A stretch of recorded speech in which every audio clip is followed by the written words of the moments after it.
Good morning, Miss Black. I'm here with Miss Black. You want to say your name? Well, good morning, Mr. Harrison. You had already said my name. Miss Black. I'm Charlotte. Charlotte, okay. Okay, Miss Charlotte.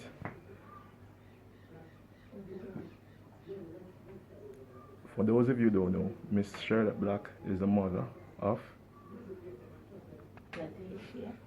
Letitia. Ladecia. Ladecia. Francis. Francis. AKA. Okay. The famous Mackerel lady of the moment right now. Mm-hmm. Are you aware of what's going on social media in terms of the response to Mackerel, to Ladisha, your daughter? Yes, pretty much. I'm pretty much aware. Okay. And are you aware of the response to you in terms of her newfound stardom and her claim to fame? I am aware of everything that is happening around me. Mm-hmm. Okay. And you have a response to that basically? And why do you ask if I'm aware? Because there's a certain opinion that brings into question your mother, your parenting skills.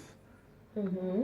And we think it's kind of unfair without at least hearing your version Yes. in defense of how you may have raised her or is raising her. She's still basically How I may have raised her. Right. Because now she's now out there, you know. Mhm. So, yes, you have put it appropriately the first time. Mm-hmm. So what's your take on that in terms Well, it is really painting, or she had painted a bad light on me in terms of when she puts herself out there and to say that she was abandoned by at the age 12, and I was taken aback. Believe it or not, I was taken aback. Although I know the girl she is, based on when she started getting into things that adults should be in and not a child. Mhm. First and foremost, Ladecia was born with an eye condition called cataract. I got that done when she was a baby, operated on her eyes. We realized as a family that she could not see well. So I opted to go to the school for the blind with her because that's my school also. I am also visually impaired. Her father is also visually impaired. So we've gone through the school for the blind. She was boarded into the school because as a mother and as a single mom too, I have to go out there to seek work. Her father and I must go back a little bit. We were married, but in the home, in the matrimonial home, things wasn't going right. He was a kind of, well, not a kind of, he was an abusive person. So I had to run out of that with her when she was 3. Did she witness the abuse? No, she would not know it. She was 3. Oh, okay. But by she going to him and coming back to me, she learned while as she grew. Because while I was still not telling her the whole story about her father, it's just that we're not living together, she would learn it from him, you know. But it was not bothering to anybody, to her or me. Because she was living real good in that I made her so. Having sent her to the school for the blind and visited her every time when she came home for holidays and all of that. Okay, 1 second, Miss Black. So basically, we're going to do another video right now, but we just want to capture the background story in terms of how she grew up. Yes. Alright, so I'm going to stop it now and do another one. Alright, so we're back. Yes. So you want to move into that was basically how she grew up, you know. Yeah, so she had grown up with me and her brother, because I have two of them. Mhm. But when I got married to her father, her brother was 3. Mhm. And 5 years after that, she was born. Mhm. Yes. So practically, she was a child who is what we call marital status picnic. Yes. So technically, why she it was kind of rough. She wasn't brought up in like a broken home, because there are persons who are saying that's why she's behaving like It that. wasn't a broken home in the sense that she did not know when I left her father's house. But she realized, as she grew. Mhm. But my home in particular, my single home, Mhm. was not broken because I made sure that she was attending school.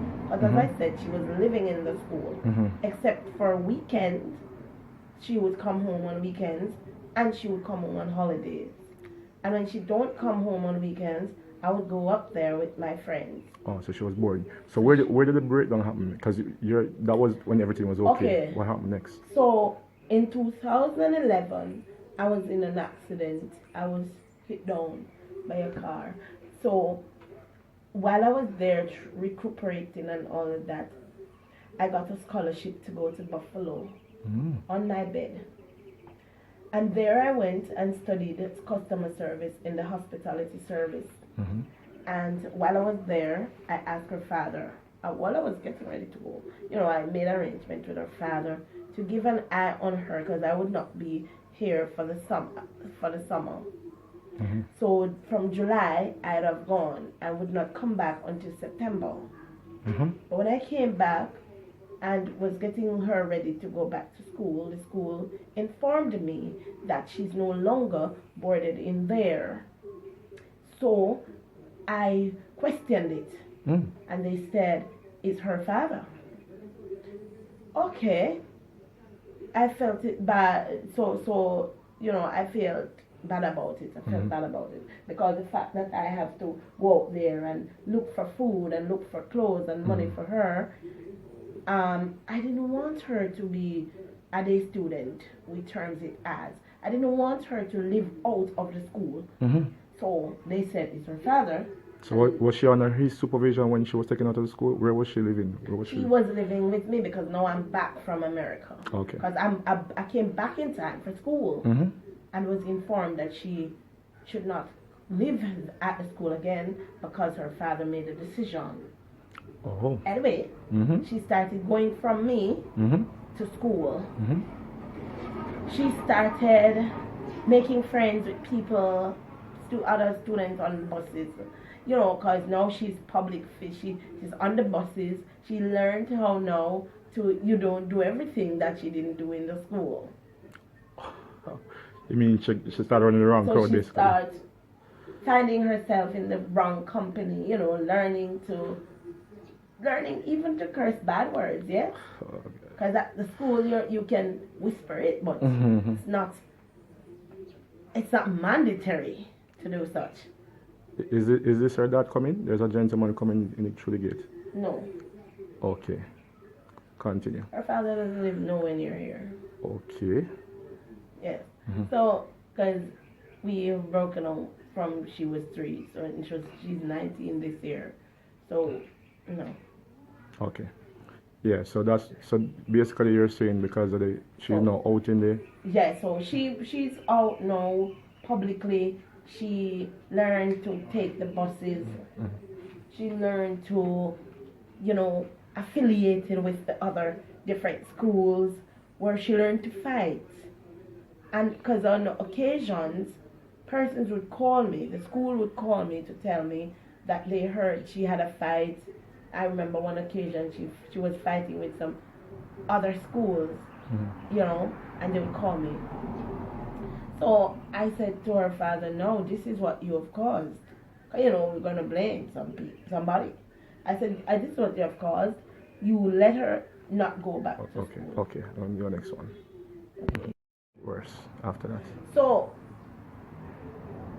that time well, her first run, that was that time, as I told you about the phone convo, and she ran away. I remember the morning we were going to school, because I was now going to school and she was going, and on the way I said to her later, because I took her, but what happened when we took the disabled bus, the bus for persons with disability, to halfway through, I would have to go my way and she go. The bus should take her to the school. She got off based on what people tell me. But I remember me saying to her later, and she said, if I don't get back my phone, I'm not come back. You took away her phone from her? I took away the phone. As punishment? Yes. Okay.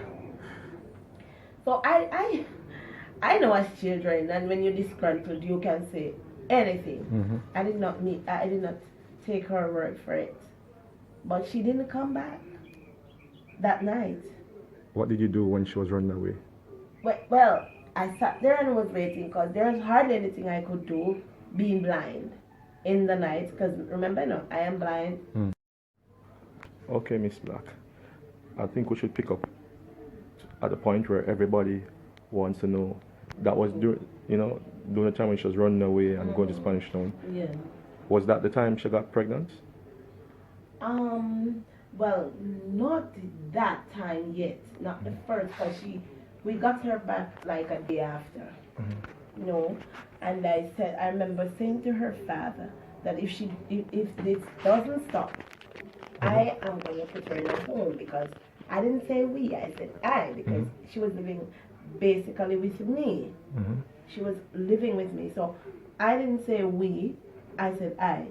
And her father said, no, you're not going to put my girl, Mackerel, in a home. So I said, well, if I'm not going to do that, then take her to live with you.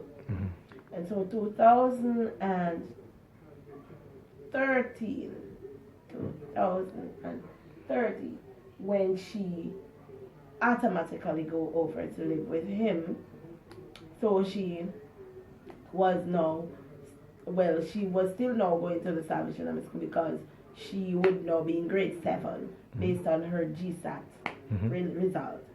I remember in September, the 4th of September to be exact, her father, I was in halfway through, because what persons might not know that what I do to make my money or to make a living was that I sing on the buses. I played in the different plazas, used to play in them, because now you're not allowed to play in them. And on the buses you're not even allowed, because it's illegal. But some drivers and some good people out there love my singing, sir. So I would that's what I do, and just make sure that this girl has what she's supposed to have as a mother. I took every responsibility for that. And that morning in question, I saw her about halfway through. And when I say see, anything is the operative word. She called to me out there and said, Mommy, so I said, you're going to school now? She said, yes. And we talked for a little while, and then she moved on. I gave her some money, but I don't remember how much it was, but some money to maybe she could buy some things for lunch or something. Because no, she's by her father now. So I said, okay then, I'll talk to you. And in the evening, her father called me up and asked me if she's over by my house. That time it would be about 7, 8 o'clock. I said, no. Why? Because remember, no, you say you're not put her in no home, so obviously she should come home.